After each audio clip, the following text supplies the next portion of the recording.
सभी छात्रों को आज के दिन की हार्दिक शुभकामनाएं। पिछले 2 दिनों में भारत में राष्ट्रवाद का उदय नामक पाठ से 2 भागों के वीडियो के द्वारा आपको समझाने का प्रयास हमने किया। आज भारत में राष्ट्रवाद का उदय नामक पाठ से अंतिम पाठ की जानकारी आपको देने का प्रयास किया जा रहा है मेरे द्वारा। आशा रखते हैं आप स्वस्थ होंगे, सकुशल होंगे और इस डिजिटल माध्यम के द्वारा जो भी ज्ञान आपको प्रदान किया जा रहा है उसको अच्छे ढंग से ग्रहण कर रहे होंगे। इस आशा और विश्वास के साथ हम आज के टॉपिक को प्रारंभ करते हैं। ब्रिटिश सरकार के द्वारा 1919 में एक एक्ट बनाया गया और इस 1919 के एक्ट के समीक्षा के लिए यह प्राविधान किया गया ब्रिटिश सरकार के द्वारा कि हर 10 वर्ष के बाद इस एक्ट की समीक्षा की जाएगी, जिसके तहत भारतवर्ष के शासन व्यवस्था को ब्रिटिश प्रांतों के माध्यम से अंग्रेजों के द्वारा संचालित किया जा रहा था। इसीलिए इस ब्रिटिश एक्ट 1919 की समीक्षा के लिए एक साइमन कमीशन का गठन किया गया। इस साइमन कमीशन याद रखेंगे, इस साइमन कमीशन में ब्रिटिश संसद के 7 सदस्यों को सम्मिलित किया गया जो सभी अंग्रेज थे और ब्रिटिश संसद के सदस्य थे। ब्रिटिश एक्ट 1919 की समीक्षा के लिए साइमन कमीशन 1928 में भारत आया।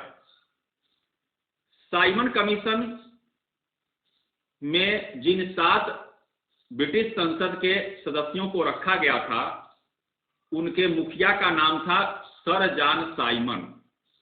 अतः सर जॉन साइमन के नाम पर ही ब्रिटिश सरकार ने इस कमीशन का नाम रख दिया साइमन कमीशन, जिसमें 7 ब्रिटिश संसद सदस्य थे।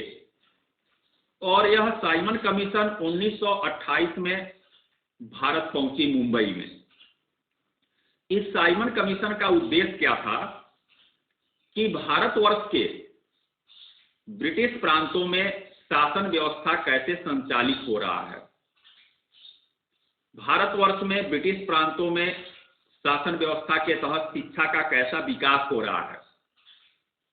तो ये सब सारी जानकारियां प्राप्त करने के लिए साइमन कमीशन 1928 में सर जॉन साइमन के नेतृत्व में भारत आया। लेकिन भारत के किसी भी नेता को, भारतीय राष्ट्रीय कांग्रेस के किसी भी नेता को, किसी भी भारतीय को इस साइमन कमीशन में कोई स्थान नहीं दिया गया। इसलिए भारत के लोगों के द्वारा, भारतीय राष्ट्रीय कांग्रेस के द्वारा, भारत के अन्य नेताओं के द्वारा साइमन कमीशन का विरोध किया गया। जब साइमन कमीशन मुंबई पहुंचा तो साइमन गो बैक, साइमन वापस जाओ के नारे लगाए गए, साइमन को काले झंडे दिखाए गए। जब यह साइमन कमीशन दिसंबर में 1928 में लाहौर पहुंचा तो लाहौर में इस साइमन कमीशन का विरोध कर रहे थे लाला लाजपत राय। लाला लाजपत राय एक शांतिपूर्ण जुलूस के माध्यम से इस साइमन कमीशन का विरोध कर रहे थे। तभी उनके जुलूस पर ब्रिटिश पुलिस कर्मियों के द्वारा लाठीचार्ज किया गया और इस लाठीचार्ज में लाला लाजपत राय को गंभीर चोटें आईं और कुछ समय पश्चात उनकी मृत्यु हो गई। हालांकि भारतवर्ष में जहां जहां साइमन कमीशन गया वहां साइमन कमीशन का विरोध भारतवासियों के द्वारा किया गया। लेकिन इसके बावजूद साइमन कमीशन ने अपनी रिपोर्ट प्रस्तुत की बाद में आगे चलकर। साइमन कमीशन 2 बार भारत की यात्राएं की, 1928 में, 1929 में, और 1930 में लंदन में आयोजित होने वाली गोलमेज सम्मेलन में, प्रथम गोलमेज सम्मेलन 1930 में साइमन कमीशन के रिपोर्ट पर चर्चा किया गया। इसके बारे में हम आगे आपको अभी समझाएंगे। इसके पहले हम दांडी मार्च, सविनय अवज्ञा आंदोलन के बारे में जानकारी प्राप्त कर लेना बेहतर समझते हैं। जैसा कि आपको बताया गया है कि भारतीय राष्ट्रीय कांग्रेस की स्थापना 28 दिसंबर 1885 को मुंबई में गोकुलदास तेजपाल संस्कृत महाविद्यालय में हुआ था, और तब से लेकर प्रत्येक वर्ष भारतीय राष्ट्रीय कांग्रेस पार्टी की बैठकें होती हैं। 1929 में भारतीय राष्ट्रीय कांग्रेस पार्टी की बैठक लाहौर में हुई। 1929 में भारतीय राष्ट्रीय कांग्रेस पार्टी का अधिवेशन लाहौर में आयोजित किया गया, और 1929 के इस लाहौर अधिवेशन में महात्मा गांधी भारतीय राष्ट्रीय कांग्रेस पार्टी के इस सम्मेलन के अध्यक्ष चुने गए। लेकिन महात्मा गांधी ने अपने स्थान पर पंडित जवाहरलाल नेहरू को 1929 के लाहौर के अधिवेशन की अध्यक्षता प्रदान कर दी। तो इस प्रकार से 1929 में लाहौर में आयोजित होने वाले भारतीय राष्ट्रीय कांग्रेस के अधिवेशन की अध्यक्षता पंडित जवाहरलाल नेहरू ने किया, और इसी 1929 के भारतीय राष्ट्रीय कांग्रेस पार्टी के अधिवेशन में पूर्ण स्वराज के मांग का प्रस्ताव पारित किया गया, और इस तरह से 1930 में भारतीय राष्ट्रीय कांग्रेस पार्टी के द्वारा पूर्ण स्वाधीनता दिवस मनाया गया 26 जनवरी 1930 को। तब से लेकर प्रत्येक वर्ष पूर्ण स्वाधीनता दिवस भारत के लोगों के द्वारा 26 जनवरी को मनाया जाने लगा। अब इस समय प्रथम विश्व युद्ध के बाद पूरे विश्व में एक आर्थिक मंदी व्याप्त हो गई थी। भारतवर्ष एक कृषि प्रधान देश था, कृषि उत्पादों की कीमतें तेजी से गिर रही थी। ब्रिटिश सरकार के द्वारा जबरदस्ती ऊंचे दर पर भारतवासियों से लगान वसूल किया जा रहा था, और ऐसे में ब्रिटिश सरकार ने भारतवासियों से नमक बनाने का अधिकार भी छीन लिया। यानी ब्रिटिश सरकार ने एक ऐसा कानून बना दिया जिसके तहत जिस किसी भारतीय किसान के खेत समुद्र के किनारे थे, वे भी अपने खेतों में नमक नहीं बना सकते थे। अतः ऐसे परिस्थिति में महात्मा गांधी के द्वारा 12 मार्च 1930 को, जिसे दांडी मार्च के नाम से जाना जाता है, उन्होंने सविनय अवज्ञा आंदोलन को प्रारंभ किया।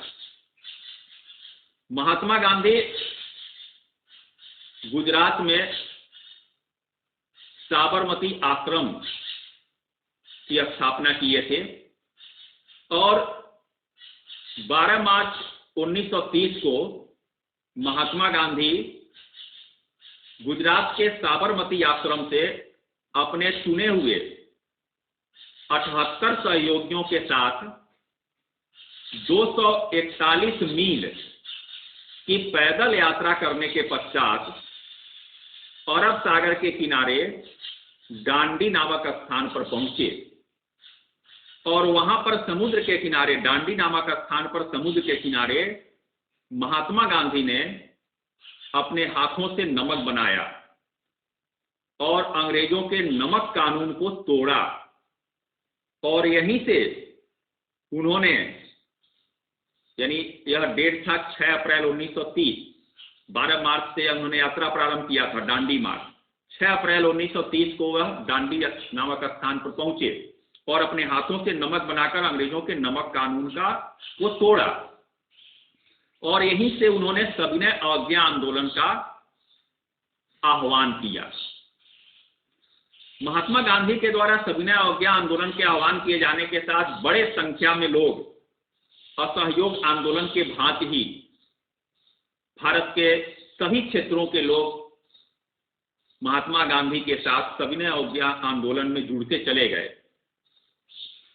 गुजरात, तमाम भारतीय प्रांतों में किसानों ने ब्रिटिश सरकार को कर देना बंद कर दिया। विदेशी कपड़ों के प्रयोग को बंद कर दिया भारतीय लोगों ने। विदेशी कपड़ों का बहिष्कार किया गया पुनः एक बार। स्वदेशी के प्रयोग पर बल दिया गया। ब्रिटिश सरकार की बहुत सारी सूती मिलें उस समय बंद होने के कगार पर चली गईं।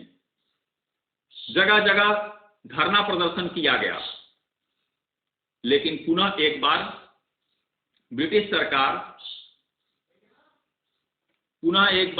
सरकार तो इस तरह से पुनः एक बार ब्रिटिश सरकार के द्वारा सविनय अवज्ञा आंदोलन में सम्मिलित होने वाले आंदोलनकारियों का क्रूर दमन किया गया। लगभग 90,000 आंदोलनकारियों को ब्रिटिश सरकार ने जेलों में बंद कर दिया। महात्मा गांधी भी गिरफ्तार कर लिए गए। इसी बीच भारतीय राष्ट्रीय कांग्रेस के नेता तेज बहादुर स्प्रू के प्रयासों के द्वारा तत्कालीन गवर्नर जनरल लॉर्ड इरविन और महात्मा गांधी के बीच में समझौता कराने का प्रयास किया गया। भारतीय राष्ट्रीय कांग्रेस पार्टी के एक नेता तेज बहादुर स्प्रू और तत्कालीन British governor general Lord Irwin, जिन्होंने भारतीय आंदोलनकारियों का क्रूर दमन जारी रखा था, तो महात्मा गांधी और लॉर्ड इरविन के बीच में एक समझौता कराया गया तेज बहादुर स्प्रू के द्वारा। और इस तरह से इस समझौते को गांधी इरविन पैक्ट के नाम से जाना जाता है। 26 जनवरी 1931 को महात्मा गांधी को जेल से रिहा कर दिया गया और महात्मा गांधी और लॉर्ड इरविन के बीच में एक समझौता हुआ। इस समझौते के तहत लॉर्ड इरविन ने यह शर्त रखा कि महात्मा गांधी सविनय अवज्ञा आंदोलन बंद कर देंगे और साइमन कमीशन के रिपोर्ट पर चर्चा करने के लिए ब्रिटिश सरकार के द्वारा जो लंदन में गोलमेज सम्मेलन का आयोजन किया जा रहा है, उसमें भाग लेने के लिए गांधी जी या भारतीय राष्ट्रीय कांग्रेस का कोई प्रतिनिधि जाएगा। महात्मा गांधी के द्वारा शर्त यह रखा गया कि जितने भी आंदोलनकारियों को ब्रिटिश सरकार के द्वारा सविनय अवज्ञा आंदोलन के दौरान ब्रिटिश सरकार ने जितने भी आंदोलनकारियों को गिरफ्तार किया है, उस सबको रिहा कर देगी ब्रिटिश सरकार। वे सभी आंदोलनकारी रिहा कर दिए जाएंगे जो सीधे तौर पर किसी अंग्रेजों के हत्या के दोषी नहीं है। इस तरह से महात्मा गांधी और लॉर्ड इरविन के बीच में समझौता हुआ। जितने भारतीय लोग, जो वकील थे, जो डॉक्टर थे, जो अध्यापक थे, जिन्होंने सरकारी कामकाज को छोड़कर नौकरी से त्यागपत्र देकर इस आंदोलन में सम्मिलित हुए थे, इस समझौते में यह भी बात रखी गई कि वे सभी पुनः अपने पदों पर वापस लौट जाएंगे। इस तरह से लॉर्ड इरविन और महात्मा गांधी के गांधी इरविन पैक्ट के तहत ही महात्मा गांधी के द्वारा सविनय अवज्ञा आंदोलन को समाप्त कर दिया गया। और विधि गोलमेज सम्मेलन जो लंदन में 1931 में आयोजित हुआ, उसमें भाग लेने के लिए महात्मा गांधी लंदन गए। लेकिन वहां पर महात्मा गांधी के किसी बात को महत्व नहीं दिया गया। हिंदू, मुस्लिम, दलित आदि के सांप्रदायिक माहौल बनाकर उस सम्मेलन में साइमन कमीशन के रिपोर्ट पर चर्चा की गई। नतीजा यह हुआ कि उस सम्मेलन में महात्मा गांधी को किसी प्रकार की सफलता नहीं मिली और वे खाली हाथ वापस आए भारत। जिस राजपूताना जहाज से, जलयान से वे भारत वापस आए थे, और जब भारतीय लोगों को लगा कि महात्मा गांधी लंदन से वापस आ रहे हैं, तो वे सारे के सारे लोग एकत्र हो गए समुद्र के किनारे महात्मा गांधी के। लोगों को लगा कि कुछ नई उम्मीदें लेकर आए हैं। लेकिन महात्मा गांधी ने लोगों को संबोधित करते हुए वहीं से कहा कि हम खाली हाथ लंदन से आए हैं, क्योंकि महात्मा गांधी के किसी भी बात को द्वितीय गोलमेज सम्मेलन में माना ही नहीं गया। लेकिन हमने भारत के अस्मिता को किसी प्रकार का धब्बा लगने नहीं दिया। अतः पुनः एक बार 1932 में महात्मा गांधी ने सविनय अवज्ञा आंदोलन को दोबारा प्रारंभ किया, लेकिन उतना उत्साह लोगों का इस बार आंदोलन के साथ नहीं जुड़ा, और इस नाते 1934 में पुनः एक बार महात्मा गांधी को सविनय अवज्ञा आंदोलन को वापस लेना पड़ा और वे हरिजनों के उत्थान के लिए काम करना शुरू कर दिए। तो इस प्रकार से साइमन कमीशन के रिपोर्ट पर विचार करने के लिए लंदन में 3 गोलमेज सम्मेलन हुए। राउंड टेबल असेंबली, पहला गोलमेज सम्मेलन 1930, जिसमें भारतीय राष्ट्रीय कांग्रेस पार्टी के किसी सदस्य ने भाग नहीं लिया। दूसरा गोलमेज सम्मेलन 1931, जिसमें महात्मा गांधी भारतीय राष्ट्रीय कांग्रेस पार्टी की तरफ से भाग लेने के लिए गए, लेकिन उनको कोई सफलता नहीं मिली। और तीसरा गोलमेज सम्मेलन 1932 जो लंदन में हुआ, इसमें भी भारतीय राष्ट्रीय कांग्रेस पार्टी भाग नहीं ली। दलित वर्ग के नेता डॉक्टर भीमराव अंबेडकर ऐसे व्यक्ति थे जो तीनों गोलमेज सम्मेलनों में भाग लेने के लिए लंदन गए थे। Thank you.